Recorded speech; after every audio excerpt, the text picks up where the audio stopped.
from somebody that's either gone out of business or has retired, they can recover those as well. And they put just a solid sheet of vinyl across it. You can't really see what's under it. They do a really good job, and that's about $20, I think. Don't quote me on it, but I'm pretty sure it's about 20 bucks.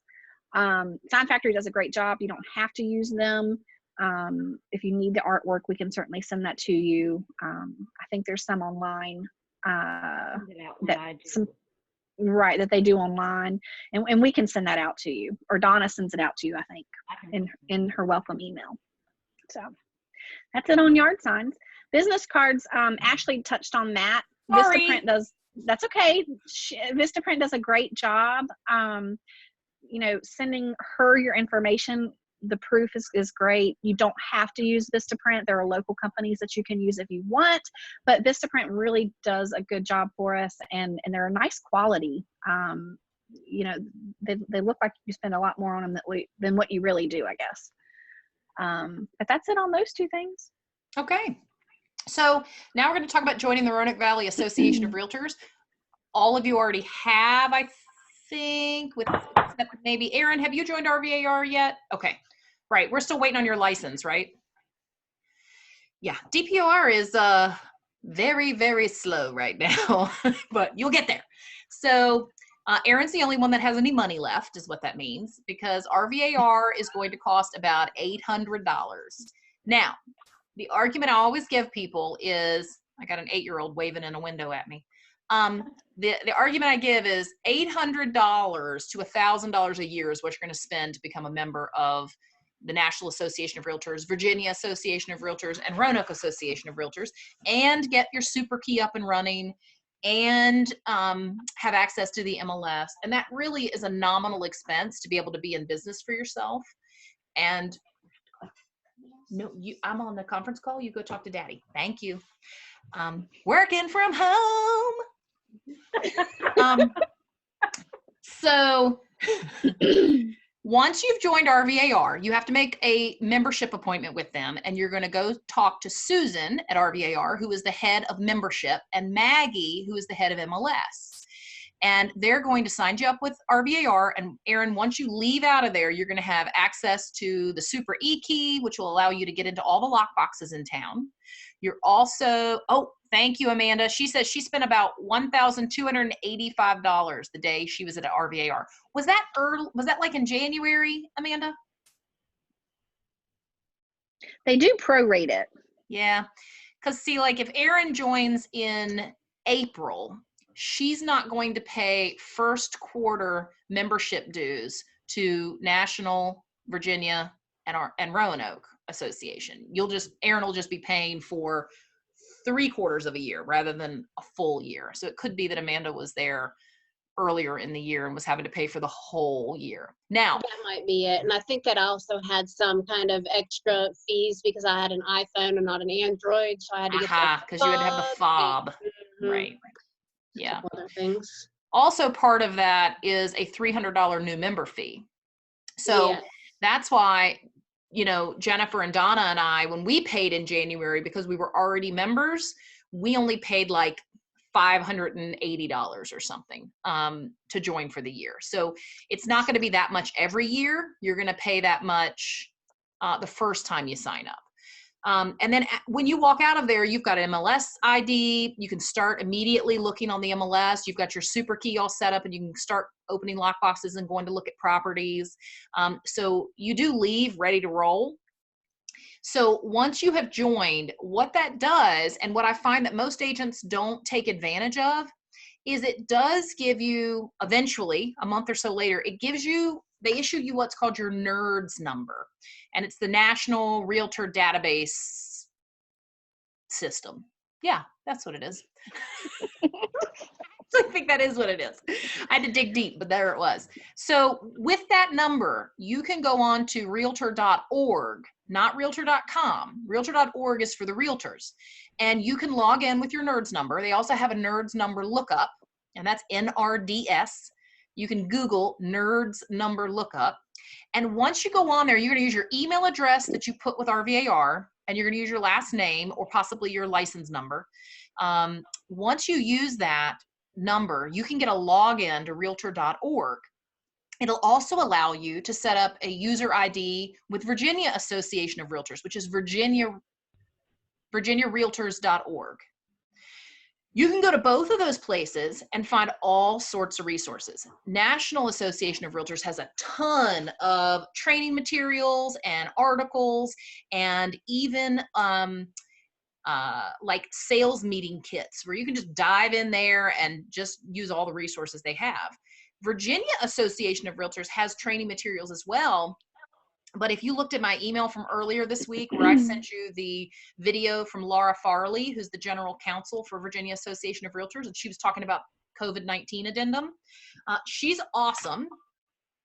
And there's another lady there named Lisa, who is the general economist for the Virginia Association of Realtors. She's always putting out like graphs and market studies and how the market's doing. And they also have what's called a legal hotline. Now, the legal hotline, you can call anytime, use your NERDS number and call there and ask them a question. Now, you should have already called me and asked me about it. And if you and I get stuck on something and we need to get their legal opinion on it, then we can call them. But that is a resource that's available to us. And even more helpful, honestly, is their tech hotline. So they have a 1-800 number set up for all of the realtors in Virginia. And if you need tech help, you can call them. And they, on the tech help line, they'll help you with whatever tech you have. It can be you're having trouble with your iPhone, or you can't make, realtor.com work on your iPhone. They can help you with any of that kind of stuff. So that's a great resource to have too. Okay. Once you have joined the Roanoke Valley Association of Realtors, and we ask you to join them within 30 days of becoming a member of the firm, of course, that's going to be dependent upon how quickly DPOR can get your license issued. But the reason why we ask that is because the National Association of Realtors has a rule that if one member of the firm is a member of National Association of Realtors, then every member at the firm has to be. So we can't have realtors and non-realtors at the firm. So that's why we ask you to join. Also, you wouldn't have access to MLS unless you joined. I think that's it on that. Donna's going to touch on lock boxes, and I think she looked up some pricing on that. So I'm going to give it over to Donna for a few minutes. Well, okay. Actually, Jennifer found some pricing for us. The lock boxes. Can everybody hear Donna okay? Can you hear me? Thumbs up. All right. All right. Great. Thank you, Donna. So the new ones from RVAR, they normally will run about $115.32, so $115.32. Used ones are about $75. Sometimes we will have, like when people retire, we will have some of them bring in want to sell theirs. So every once in a while we'll have an option of a couple there that can be bought through the office. We also have it's very limited, but we have a supply at the office that we can loan out to you. I think there's probably maybe 8 to 10. What you need to do is come see me. I've got a book that we sign out on. Just tell me, of course, I'll put your name down. I'll need the street address where you are putting that lockbox at so that we can keep up where it's at, what date it's going to start being on there, and then when you're done with it, of course, bring it back. We'll sign it back in, and that gets it out of your name so that it's ready for someone else to come do it. I also suggest probably that when you get a lockbox, whether it's new, used, whatever, try it out some just to make sure that your phone syncs with it and that it's working okay. I've had them before where it for some reason just will not work. So you have to figure out what the problem is. I've even had once in a while that we'll go to try one at someone's house, and for some reason theirs is not working. Apparently, I don't know if it's something that's gone on with the lockbox itself. So just make sure that when you get it, it's working. Just try it a few times and make sure you can pop that key off, or that you can get the top of it off to put it on the door. Just helps when you go to start the listing that it's already ready to go, it's prepared, and you don't have to worry about that at that time. So that's basically what I have about lock boxes, like I said, we have a few at the office that you need one to, get loaned out to you while you're waiting for one to purchase it. So that is it. Thanks, Donna. You're welcome. So that takes us to e-keys, Supra e-keys. So Supra actually makes two types of keys available. I don't even want you to learn about what we call the display key, because that's just for people who don't have smartphones. So if you have a smartphone, which of course you do, you're going to be using an app on your phone. Now, really all I want to say about this is that there's some good news coming. We're about to have a lockbox exchange. I think it may end up getting pushed to the end of the year because we were supposed to be doing it sometime in the third quarter. And I think this whole, everybody staying home for a couple of months is going to probably put a hitch in that plan. So when we do a lockbox exchange, because our lockboxes are about 12 years old right now, and the batteries are going to start to go on them. So it's time to trade them out. So we will be upgrading those lockboxes to a new version. The way they handled it last time, about 12 years ago, was it was just a 1-for-1 exchange. So if you had one, you handed it in, you got the newer updated one for free. So it actually costs more money, but RVAR paid the bill for the upgrade for each one of those boxes.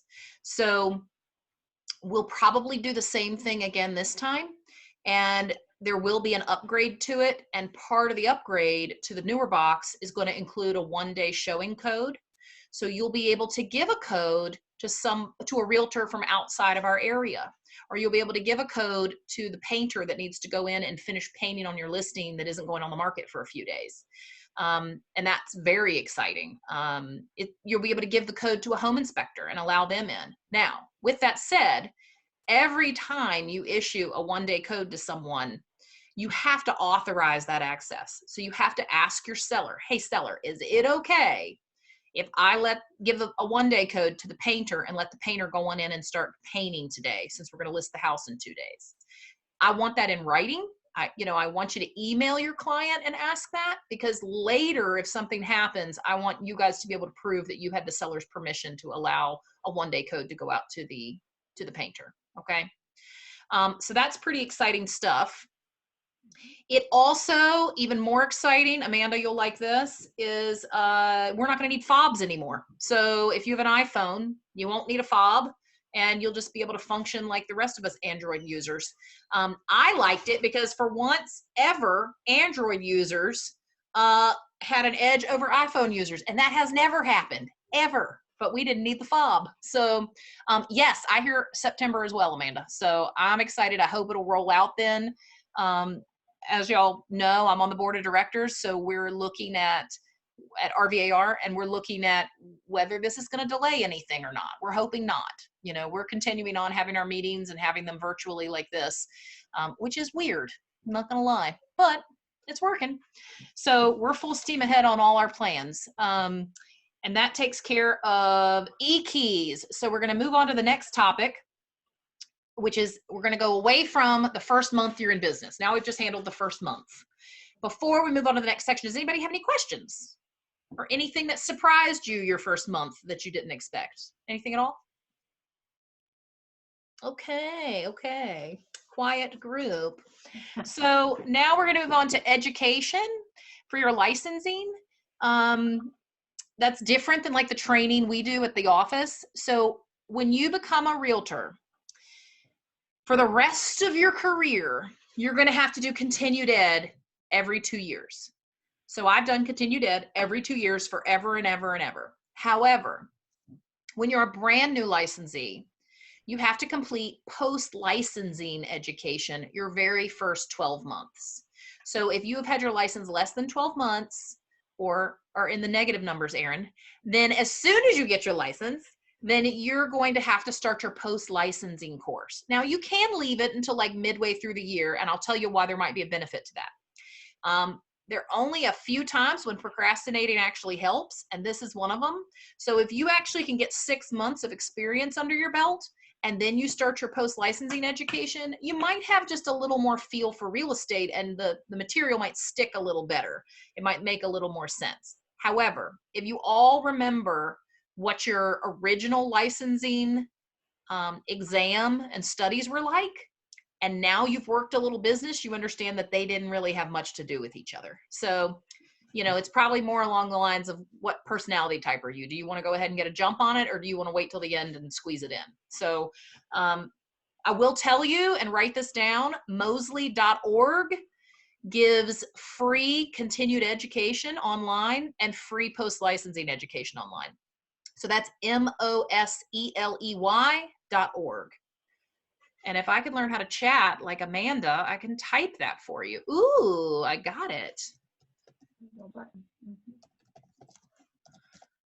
All right. So there's Mosley.org. All right. So that is education. So that's free post-licensing and free continued ed. So go ahead, Donna, please. Coming from someone, it's best not to wait till last minute, because there's a couple that are a little more lengthy. So you're better off trying to get everything done as quick as possible, so that you're not at the last minute like somebody did that I won't mention, me. One of mine, I was pushing it towards the end and I was getting a little bit panicky. So as quick as you can get them done. There's some that are really quick and really fast. Get those done, and then you can work on the ones that may be a little more challenging. Good. I strive to be that type of person. Yes. Yeah. There's a little more pressure on me, because if I don't complete my continued ed, all of your licenses go back to the state. So, no pressure, no pressure. And Amanda, I did several of mine in person, and I would much rather do those. I just, again, procrastinated, and that's why I had just a couple online, and they are tougher. Now, of course, we don't really have the option right now of doing in person. Mm-hmm. So like Ashley says, maybe wait a little bit and see if it clears up. You can do a couple, but if you can do a couple of the easier ones online. Yeah, and Mosley Dickinson is amazing. John Dickinson runs a stellar program. So I do love to support him when I can, because he's awesome. And he certainly makes it way more entertaining. Carla, please, go ahead. Are they free when you take them in person? The continuing? Not at Mosley Dickinson. He has to charge. Unfortunately, Mosley.org is the only one that gives free education. Yeah. Yeah. Also, I'll also mention that as you take classes at RVAR, you will you'll get some continued ed. However, I have always found it very difficult to piecemeal my entire continued education course that way. So if you do piecemeal it together, it's worth a call to Mosley Dickinson to see if they have a couple of courses coming up that you're missing, and step in and take those with them. I always end up just taking the whole thing online, and I end up with a surplus of continued education hours, because the ones that I manage to accrue when I'm attending classes at RVAR, there's sort of oddball ones, and I have trouble just making all that fit together into my perfect number of hours I need. And Mosley.org, theirs is a whole complete package. So you do that and you're one and done. Mm-hmm. Yeah, you're one and done. And if you get in there and need help navigating to get the materials open on one side and the test on the other, we can help you with that too, because it is open book. There's a lot of case studies on the Mosley.org, but I've only done my continuing ed through them. They do a good job.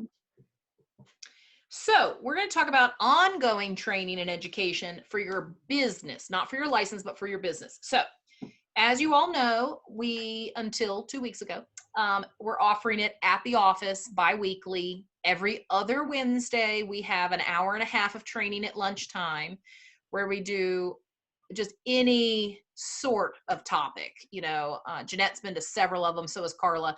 They are on all sorts of things, anywhere from cold calling to canvassing and farming, to how to write a purchase agreement, to how to write up your home inspection removal of contingency request.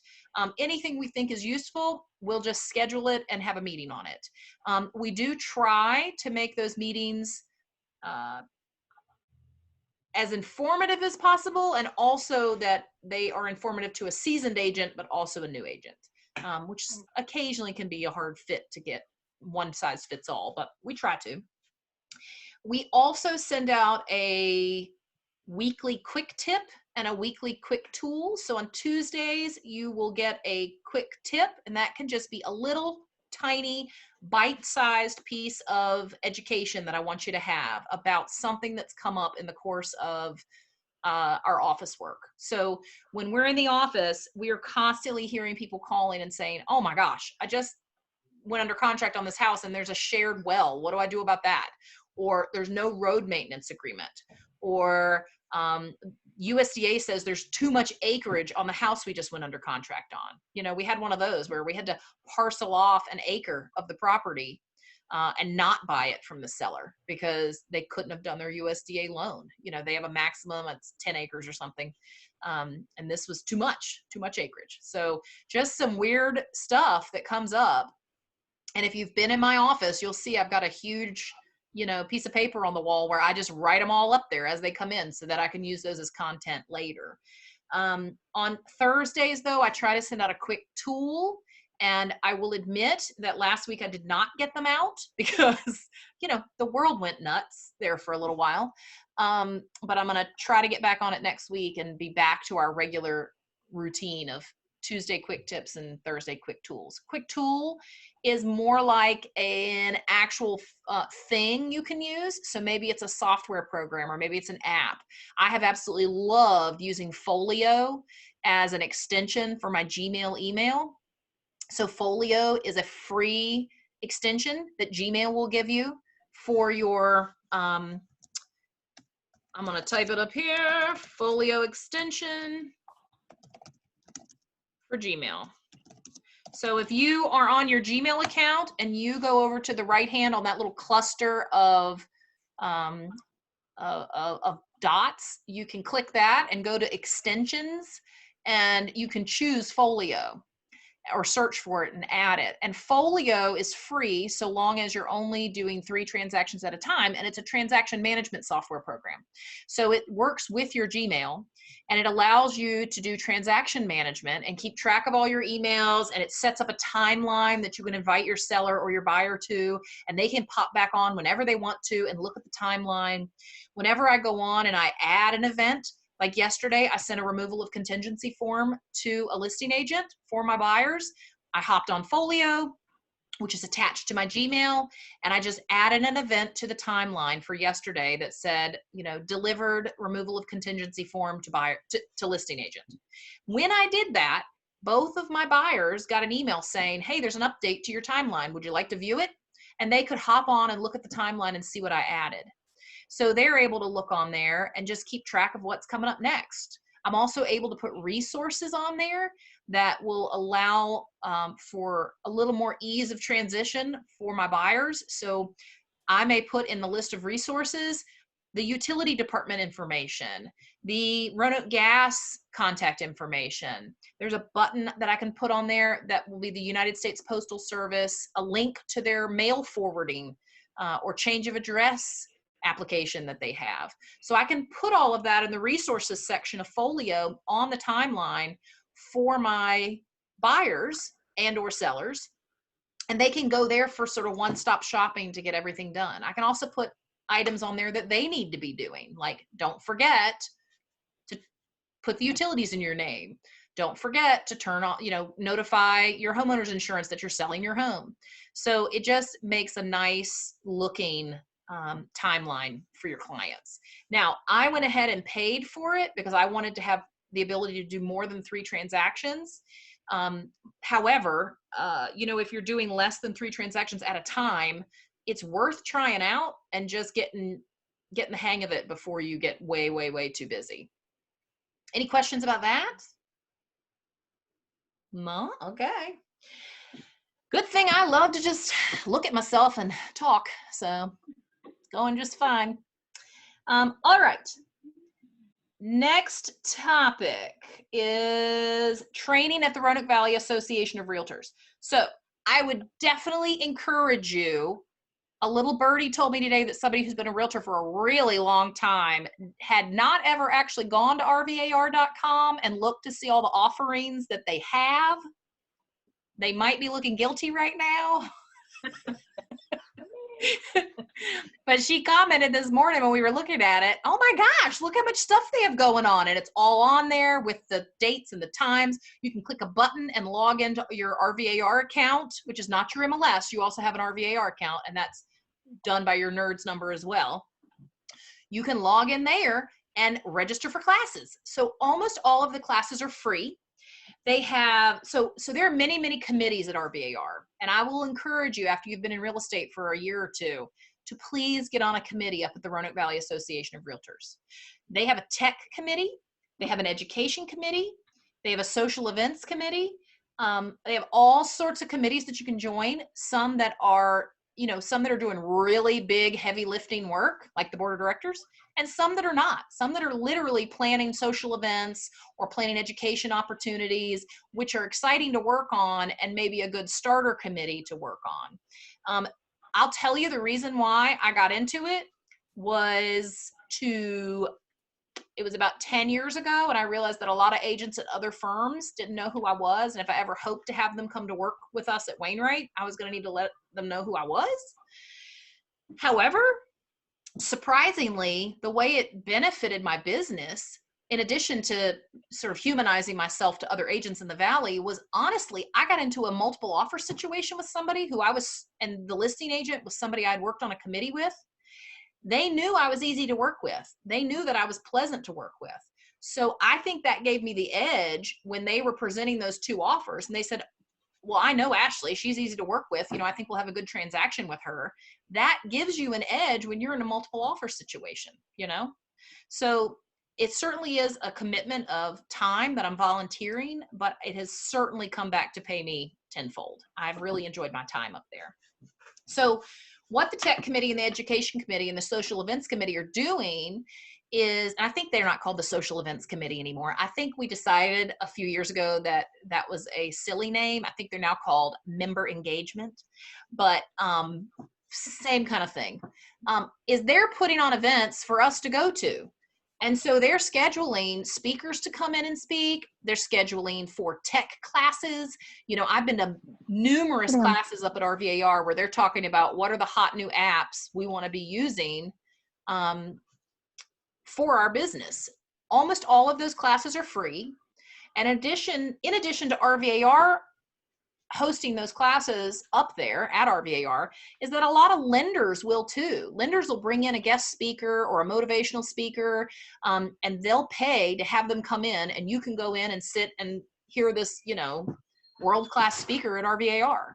A lot of times they'll have a lunch and learn session up there where you bring your own lunch, and RVAR is supplying the dessert and the drinks and some chips. So you just bring a sandwich and you have a lunchtime class up there. So go to rvar.com and check out all the classes they have to offer, because it also helps you meet other agents, you know, and that is a big part of it too.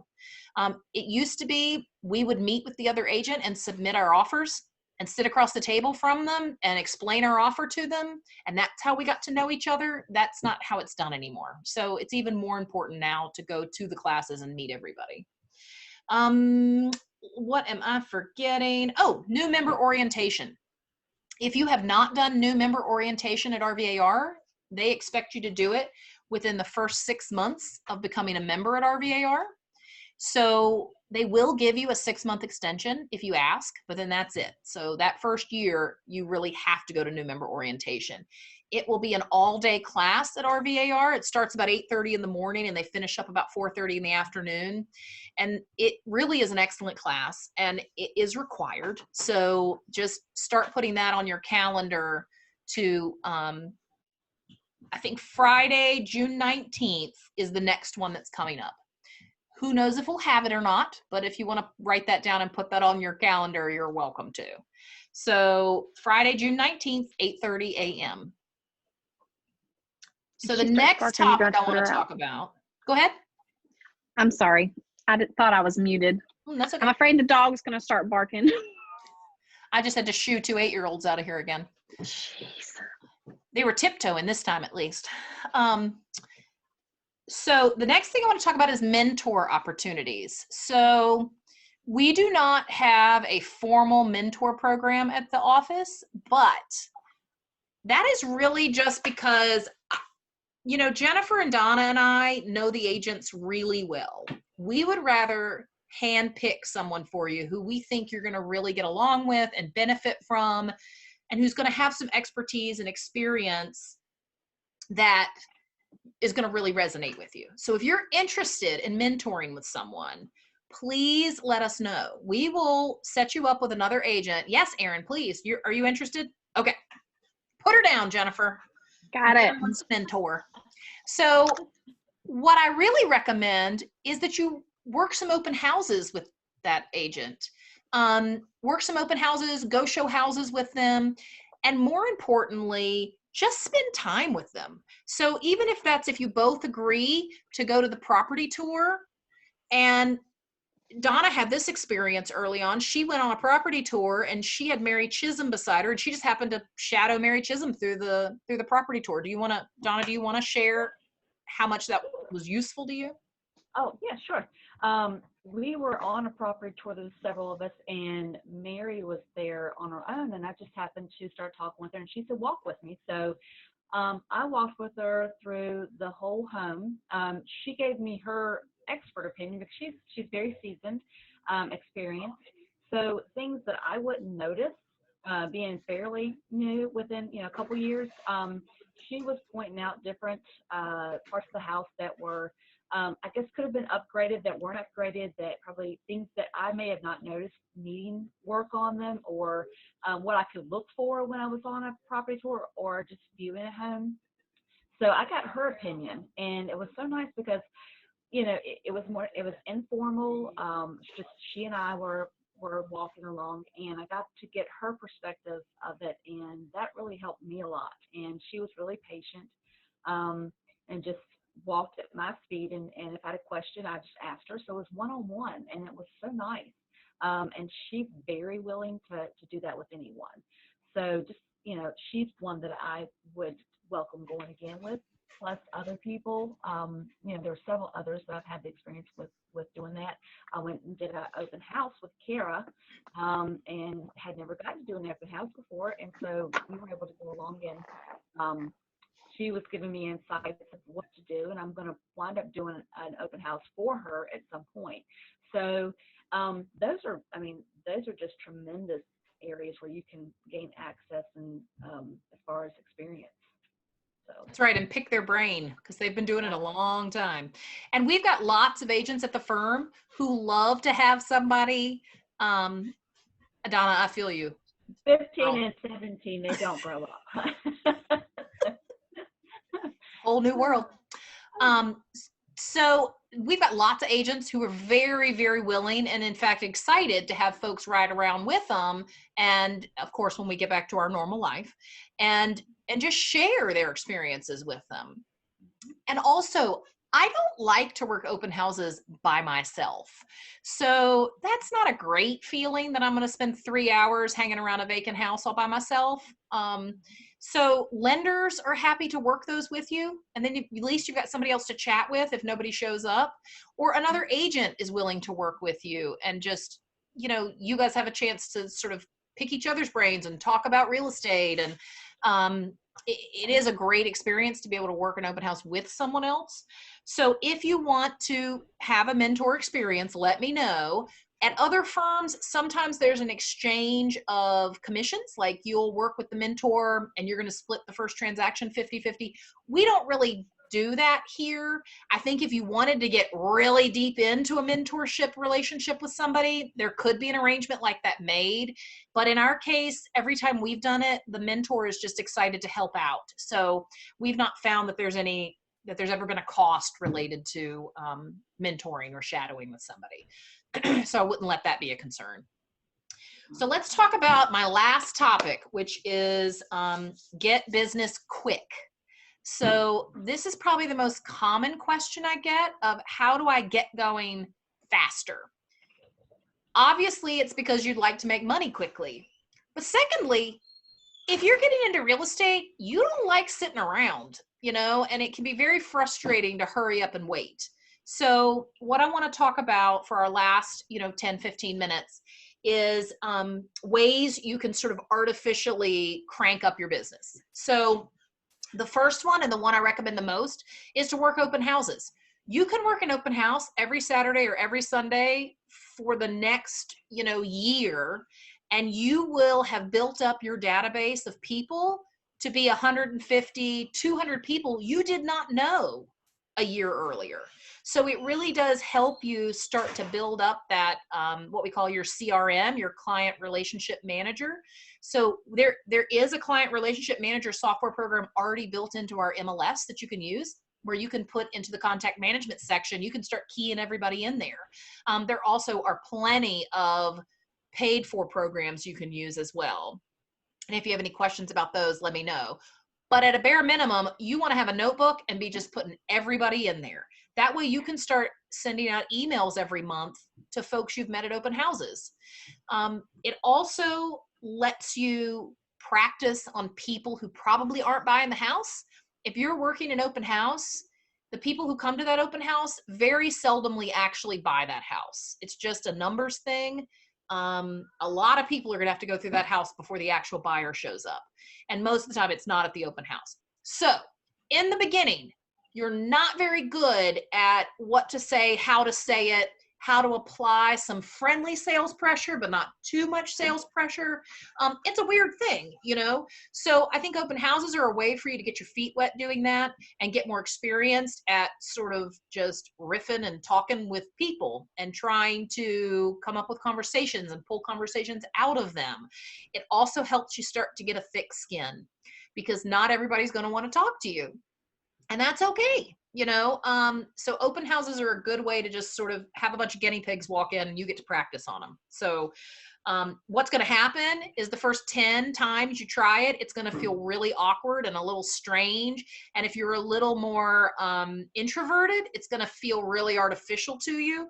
And as soon as they leave, you're going to go, oh my God, I forgot to tell them this or that or that or that.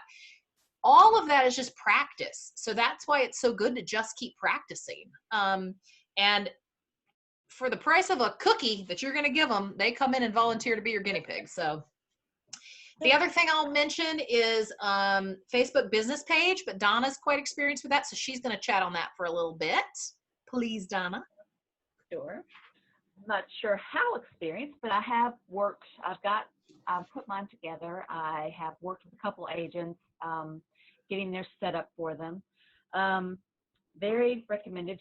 Once again, use your headshot for that profile picture, just to put another, so that when someone goes to look for you, everything is, as Ashley said, you're not one picture somewhere and then another picture somewhere else. And a good thing for that is make sure you're one click away.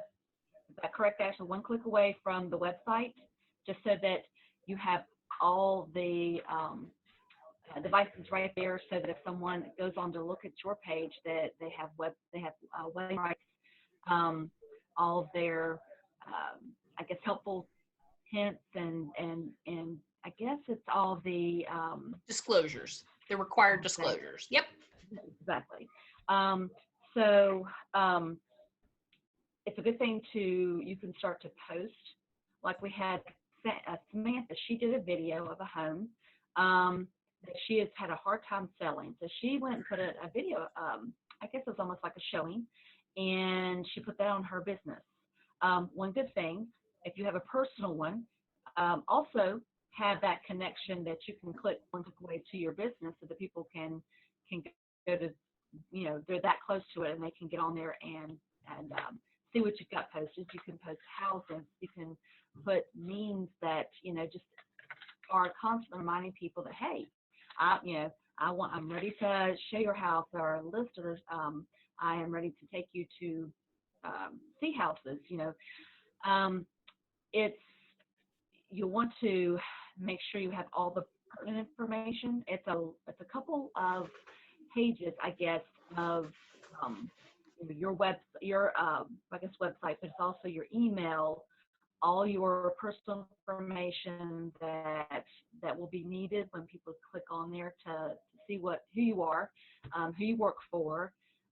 It'll just give them that right on that front page. But I've got to get into, honestly, for me, I need to get into where you can go, I guess, invite more people. That's another way too, to invite people to like your page so that you get, I guess, out there further. And then word of mouth after that, if you have friends that have seen some of your posts or just what you're keeping yourself in front of them. Because Facebook is very pertinent now. Everybody's using it. And if you're constantly putting something out there, then like when I go to show, I went to show a couple of houses to my client and just put in, had taken a really scenic route on the way to a second showing, snapped a couple pictures, put it on there, just like, working a Saturday, it's a gorgeous day, blah, blah, blah, but I put, Wainwright website, and then I've also put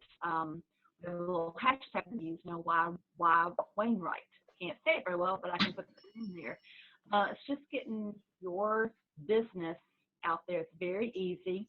You can put your, like I said, once again, when you get some houses that you're listing, put your houses on there. It's just a way to get yourself free advertising, for one thing. If you're posting helpful tips, or like Ashley will put on there, just things to look for, things, it's springtime, spring cleaning, things like that. I put that this morning. So you can use it just to make sure that you've got your face in front of people. And guess what? They will join your page because me accidentally invited my entire friends list to like my page. And guess what? I got like 100 followers in a day. And see, you should have heard her from the other room. She had a freak out in her office yelling, "Oh my gosh, y'all." It was awesome. But it turned out good. It turned out good. So I think I've got like 5 people on mine because I have not invited anybody. So that's my next step today, is when I get off of the Yay. I'm going to invite some people, and then they'll say, hey. Well, everybody in the world's on Facebook right now. So they are. It is a very good tool right now. It really is. Really is. Thank you, Donna. So Jennifer wants to talk to us. Oh, no, I'm sorry. I'm next. And I'm going to be talking about Facebook boosted posts. So you can also do a boosted post really, really inexpensively on Facebook. So once you get your Facebook business page completed, and you start making posts on your business page, it's actually going to allow you to have a little button right at the bottom of your post. And it's going to say, do you want to boost this post? So, ones I would recommend, like I guess in the fall last year, I happened to notice that the mobile DMV was at the Salem Civic Center. So I took a picture, and I actually took the picture in Snapchat so I could put some text over the top. And then I downloaded the picture, and it just said mobile DMV at the Salem Civic Center today only until 3:30 p.m. or whatever it was. And I put that on my Facebook business page. It got a ton of likes because people love to know where the mobile DMV is. And then once I had posted it, Facebook had a little button at the bottom that said boost this post. So I could have clicked that button and for a couple of dollars boosted that post for the rest of the day. Now what that means is, as Jeanette is scrolling through Facebook, one of the sponsored ads that could have come up could have been my post. And she could have been like, oh, well, that's a cool post. And, oh, look, she's a real estate agent. And, okay, I'm going to click and like her page, right? Mm-hmm. So that's how you can sort of organically do boosted Facebook posts. And it's very, very cheap to do. Jennifer, you've done boosted posts. I have, and I'll jump in there. I just did a campaign for my listing in Salem, and I put a $25 limit on it. You did, for real estate, you have to put the disclosure for the fair housing, and it can't really be the logo because they're not going to approve that because Facebook has to approve the real estate ads that you do to boost. So we had to actually type out the fair housing, equal housing opportunity, I think is what I put, and it was accepted. But what was good, this house went under contract pretty quickly, so it only used about $7 of my budget before it went under contract, so I could pause that and not be committed to the $25. What I liked about the Facebook ad and the boosted post was that it has the ad analytics that you can go to, and you can see the percentage of men that are seeing it, the age group that are seeing it, the area that it's going to. I think the furthest away that I had was either West Virginia or down in North Carolina. Like, it shows you who's looking at your ad and how far the reach is, which I thought was a really neat tool. So yeah, I'll definitely be doing more of those. Now, Facebook has actually gotten more strict on the boosted posts, and on they've really clamped down on. You used to really be able to drill down on what market you wanted to expose your boosted post to. But what happened is they were inadvertently causing some fair housing violations. They weren't trying to, but the example I was given was, if I've got a hunting cabin and I decide, okay, well, I want to boost this post to only men in the age group of, 30 to 70, right? Unfortunately, I've just accidentally done a gender, fair housing violation. So I wasn't trying to, but they've really changed how drilled down you can get to the market you want to expose it to. So I just go by zip codes now and just let it fly. Also, it's so cheap. You don't need to get that specific about it. Yeah. Right. Mine, you put the zip code in and then it lets you do like the radius search. So you could go out so many miles from that zip code, which was kind of cool. Yeah. But anyway. Yeah. Anybody have questions about the Facebook boosted posts? Nope. Okay. Y'all are sponges today. Okay. So I'll try to talk quickly because I think we're coming up on our hour mark. And we I don't know are. if it's We've gonna just got cut like us off or not. 3 minutes left. So okay. And if it cuts us off, sorry. And we can do I told it we'd be from 3 to 4. I do have a button that says end meeting, but I don't know if this is going to end us at 4. We'll see. This is so new to us. We don't really know what we're doing. So Jennifer's the next. Go ahead, Carla. You have a paid for subscription? Are you paying subscription? Yes.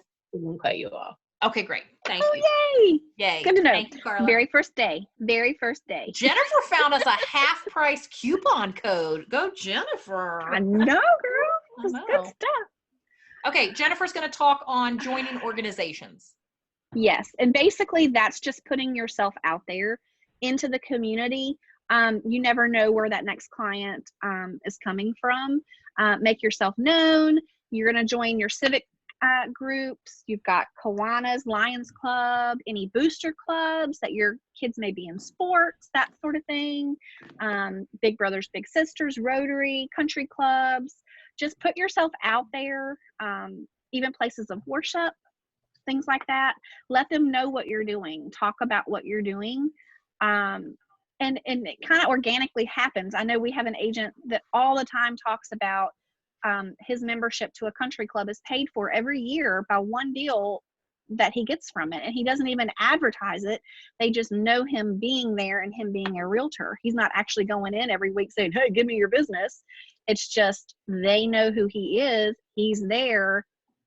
And they know he's a realtor. So just put yourself out there a little bit and join some of these civic groups and organizations around and let them know, let them know what you're doing. It is helpful to wear your realtor pin. So when you join RVAR, and I think they still do that. Do you still get a realtor pin when you join RVAR?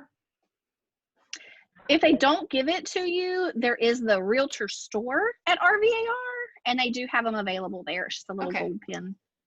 Yeah, so that's nice to just wear on your shirt when you go into an organization, and people will ask you about it. It is, and people say, what's that R? There you go. You have a perfect opportunity to talk about being a realtor. Yeah. Oh, and Amanda says, also, yes, they do give you a pin. Yay. Oh, good.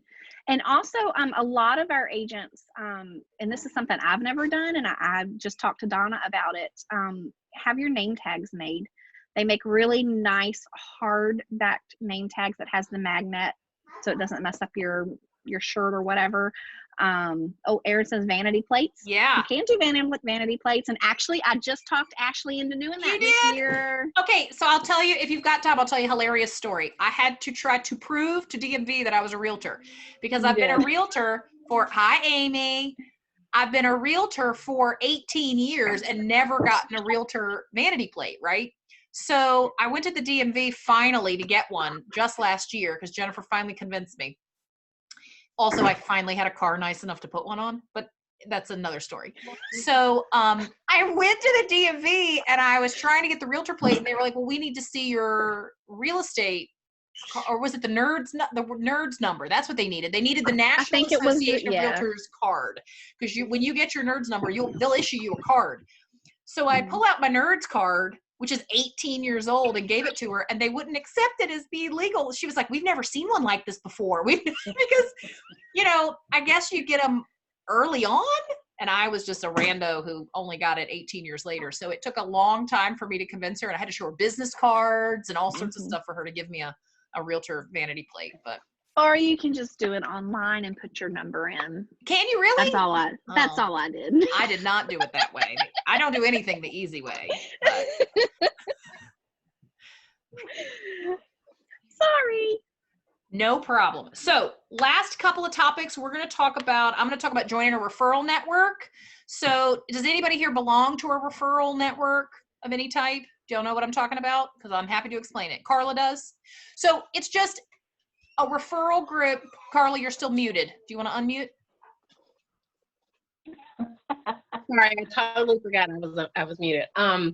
I don't know. It depends. What do you mean by a referral group? So a referral group is a group of people who meet every week or every 2 weeks, and they get together, and typically in the group, there is only one of each person from the industry. So one realtor, one insurance agent, one lender, one, name some other industries. So they meet every week or every other week. Typically, I hear that they have like breakfast together at like 8 a.m, and you meet, and it's about an hour meeting, and you have about each member in the group spends about 5 minutes just talking on topic about something regarding their business. And the point of it is you're going to try to give referrals within your group. So if your referral group has an attorney and a chiropractor and an insurance agent and a real estate agent and a lender, then you guys are going to give referrals within your circle. And you're going to then, of course, accept referrals from inside your group. Now, we can't pay for referrals. So this is just a referral group that's going to send referrals back and forth to each other. So that is also a great way to meet more people and try to start generating some business pretty quickly. There are lots of them in the Valley. I'm sure a Facebook search would bring up lots of them. You can also ask a lender that you've met and say, hey, do you belong to a referral group? Are you guys looking for another realtor? Do you have a referral group in mind? You can also start your own if you want to. I was talking to Angie Draper the other day, and she was saying, you know what, I think right now we've got a downturn and everybody's kind of sitting at home looking for something to do. I think I'm going to start a referral network. So she's probably going to start one, and she'll be the realtor in that group. So she's going to reach out to other professionals in other industries and ask them if they'd like to join. And then she'll just set up a meetup to meet with them, probably via Zoom now, because that's our lives now. So next is going to be, we only have 3 topics left. Thank y'all for staying over. Amy, I'm so glad you came. It's okay. And actually, I also recorded it. So I think I can just send it to you and you can listen to the whole thing. Although, truth be told, I started, then I stopped, and then I had to start recording again, and I missed the first little bit. Oh, well. So now we're going to talk about paid Zillow leads, and Jennifer is going to talk on that topic. Okay, so paid Zillow leads. You either love Zillow or not, but it is a good source of referrals. And basically what it is, it's kind of like realtor.com. You're buying into a share of zip codes. When I joined Zillow several years ago, I went in and there was not a minimum that I had to spend. Now there probably is, and I'm not sure what that amount is. But basically you can go in and you can see the map of the area and choose the zip code that you want to get the referrals, the leads from. Unfortunately right now, which I haven't looked today, but with real estate being so crazy and so hot before all of this happened, there were not a lot of zip codes available. I think when I started, I kind of went on the outskirts of town and was put in like Newcastle, Buchanan, Did I actually want to work those areas? Not really, because it's a little further out for me, but it did get my phone ringing, and it did get me in front of people, you know, showing houses. And it actually paid for itself pretty quickly. And honestly, my lead from Buchanan bought in Salem. So they do kind of cross over. I've got a couple leads. You passed a couple of Rebecca. From Zillow. Ryan was, yeah. Yep. So it is a good source. It can be expensive depending on the area that you're able to get into. I know that the hot areas are not available. Salem is sold out. 24014 is sold out. I mean, there's just a lot. Daleville. You're going to have to stretch it out a little bit further to Rocky Mount or one of the outlying areas, probably to get a zip code. And it ranges in price. I think my top amount that I paid, and again, I joined a long time ago, so this was just a little extra for me. And I think by the time I left, I was spending maybe $150 a month. So I was not spending a ton of money, but it was getting me just enough leads that I could work, because I work full time as well at the office. So that's a full-time job, and my real estate was a full-time job. But for me, it worked better than Realtor.com, because Realtor.com was a bigger money commitment. But basically, the way old Zillow was versus the way new Zillow, the old Zillow, they could choose you. You were on there as an ad, and the lead could choose who they wanted to contact for help. Now it's like Realtor.com, and it just goes into a fishbowl, and you got to be quick and get on it. So the quicker you respond to those leads, the quicker you get it, basically. But I mean, I guess that's it on Zillow. Because honestly, the last time I looked, there was not anything really to get on there. But you can call in, and I know they do specials sometimes, so there may actually be some secret zip codes that are available that they're not making public to everybody. But when especially if you say you're a new customer, I bet they would. Right. If you're a brand new customer, they're probably going to free something up for you because they want to get you in there. Exactly. To whereas I went back in to try to get a zip code, and there was just nothing. I couldn't get in. So, but it is a good source. Okay. And the platform's good. Yes. The platform. Yeah. So what we did years ago is Jennifer took Zillow and I took Realtor.com, and we both kind of tried to figure them out. So I started with Realtor.com paid leads years ago. They're good. They can be expensive. I really spent a couple of years really studying them. So I would buy zip codes, and then at the end of 6 months or at the end of a year, I would truly calculate my return on investment and whether each zip code was worth it or not. I ended up coming to the determination that Salem was not worth it. I got great leads out of Salem. I had originally thought I'm going to buy Salem zip codes because those are already going to be a higher price point, so therefore a higher commission. But what I hadn't counted on is the leads in that area are so highly desirable, the leads were way more expensive.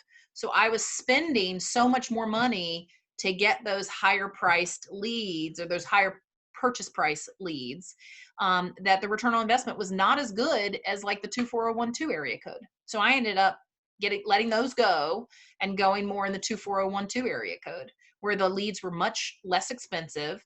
I could turn them faster, I could sell them faster, and then put that money right back into the lead money I was paying in every month.